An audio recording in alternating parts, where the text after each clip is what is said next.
By tomorrow 12వ తారీఖు నేను ప్రమాణ స్వీకారం చేసి 8 months అవుతుంది. కొత్త గవర్నమెంట్ వచ్చి 8 months అవుతుంది. ఇచ్చిన తీర్పు కూడా మీరు చూస్తే ఒక హిస్టారికల్ మ్యాండేట్ ఇచ్చారు. ఇటీవల కాలంలో ఎప్పుడు కూడా ఇలాంటి మ్యాండేట్ రాలేదు. 93% స్ట్రైక్ రేట్. 93% స్ట్రైక్ రేట్ వచ్చిందంటే గడిచిన 5 సంవత్సరాల పరిపాలన ప్రజలు యాక్సెప్ట్ చేయలేదు. నేను 95లో ఫస్ట్ టైం సీఎం అయ్యాను, 99లో అయ్యాను, 2014లో అయ్యాను, 2019లో అయ్యాను.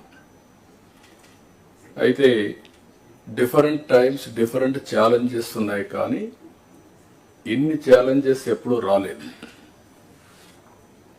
ఒక పక్కన మొరేల్ ఆఫ్ ది ఆఫీసర్స్, ఇంకో పక్క some of the departments are defunct, some of the programs are derided. దగ్గర 90 సెంట్రలీ స్పాన్సర్ స్కీమ్స్ ఉంటే టోటల్గా అన్నీ కూడా డీఫంక్ట్ అయిపోయినాయి.